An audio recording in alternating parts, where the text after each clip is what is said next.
বন্ধু। চলচ্চিত্রের ক্যানভাসে জয়া আহসানের ক্যারিয়ার এখন এক সোনালী অধ্যায়। তার অনবদ্য অভিনয় আর চিরন্তন লাবণ্যে মুগ্ধ দর্শক।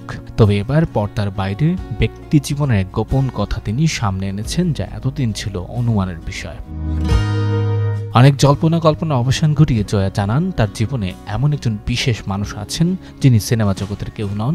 তার কথায় এই মানুষটি তার পেশাদার জীবনের ব্যস্ততা, বারবার কলকাতায় আসা যাওয়া সবকিছুকে অত্যন্ত শান্তভাবে গ্রহণ করেন এবং তাকে স্বাধীনভাবে কাজ করতে দেন।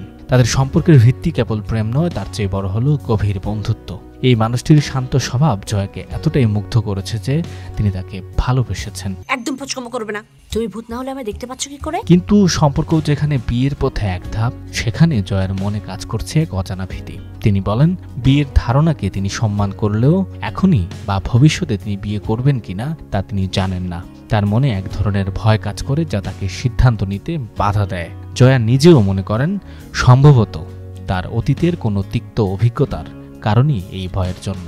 আমি ভদ্রলোকের মেয়ে, হ্যাঁ, মরে গেছি বলে ভেবো না সম্মানটুকু চলে গেছে। জয়া আহসান যেন সফল ক্যারিয়ার এবং সুখী সম্পর্কের মাঝে দাঁড়িয়ে এক ব্যক্তিগত দ্বিধার মুখোমুখি হয়েছেন। তার জীবনের পরবর্তী অধ্যায় কোথায় গিয়ে থামবে তা এখনো অজানা।